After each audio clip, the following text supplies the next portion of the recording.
धर्म ग्रंथ रामायण के अनुसार लंका के राजा रावण की भगवान राम के साथ युद्ध में हार हुई और उसकी मौत हो गई। रावण की मौत के बाद लंका में चल रहा युद्ध समाप्त हो गया तथा भगवान श्री राम, माता सीता व लक्ष्मण अयोध्या लौट गए।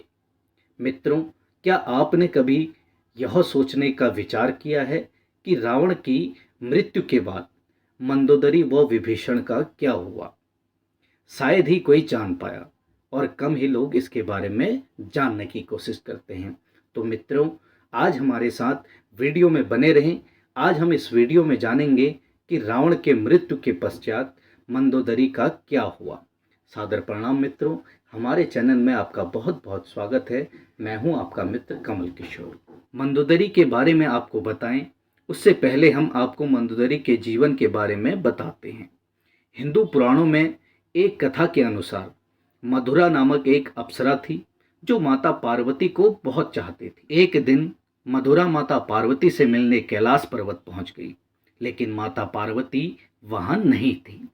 मधुरा ने भगवान शिव को देखा तो उनको आकर्षित करने में लग गई और उसने पूजा शुरू कर दी। कुछ समय बाद जब पार्वती माँ वहां पहुंची तो यह देखकर बहुत गुस्सा हुई। गुस्से में आकर माता पार्वती ने मधुरा को मेढक बनने का श्राप दे दिया। वह कुएं में 12 सालों तक रहने को कहा। भगवान शिव ने पार्वती से प्रार्थना की। काफी प्रार्थना के बाद माता पार्वती मान गई और 1 साल तक कुएं में रहने को कहा। मंदोदरी 1 साल तक कुएं में पूजा करती रही। वहीं दूसरी ओर असुरों के देवता मयापुर और पत्नी हेमा के 2 पुत्र थे। वो चाहते थे कि दोनों की एक बेटी हो। बेटी के लिए दोनों कई सालों तक कठोर तपस्या करने लग गए। इसी दौरान 1 साल बाद मधुरा कुएं में असली रूप में आ गई और मदद के लिए पुकारने लगी। मधुरा की आवाज सुनकर मयासुर ने पूजा समाप्त की और मधुरा को गोद में उठा लिया। मयासुर ने इस लड़की का नाम मंदोदरी रखा। कुछ सालों बाद रावण एक बार मयासुर से मिलने गया। रावण ने मयासुर की बेटी मंदोदरी को देखा तो वह मंत्रमुग्ध हो गया। रावण ने मयासुर से कहा कि उसे मंदोदरी पसंद है और वह मंदोदरी के साथ विवाह करना चाहता है। मयासुर ने मना कर दिया तो रावण ने जबरन विवाह कर लिया। विवाह के बाद दोनों के 3 पुत्र हुए। मंदोदरी को पता था कि रावण बहुत अहंकारी है। वह जिस मार्ग पर चल रहा है उसका विनाश निश्चित है।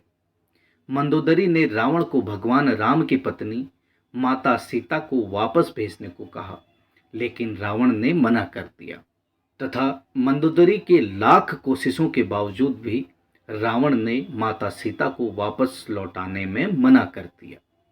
भगवान राम और रावण के बीच युद्ध हुआ। रावण के मरने के बाद मंदोदरी युद्ध भूमि पर गई और विनाश देखकर अत्यंत दुखी हुई। भगवान राम ने लंका का राजपाट विभीषण को सौंप दिया। रामायण के अनुसार भगवान राम ने मंदोदरी को सुझाव दिया कि वह विभीषण से विवाह कर लें। भगवान राम ने कहा कि वो अब भी लंका की महारानी हैं। ये कहकर भगवान राम वापस अयोध्या लौट गए। कहा जाता है कि उसके बाद मंदोदरी ने खुद को महल में कैद कर लिया तथा काफी लंबे समय तक मंदोदरी ने अपने आप को महल के अंदर कैद करके रखा। काफी लंबे समय के बाद वह पुनः महल से निकली और विभीषण से शादी को तैयार हो गई। तो मित्रों, उम्मीद करता हूं यह कहानी आपको जरूर पसंद आई होगी। मित्रों, हमारे चैनल को शेयर व सब्सक्राइब जरूर करें। धन्यवाद।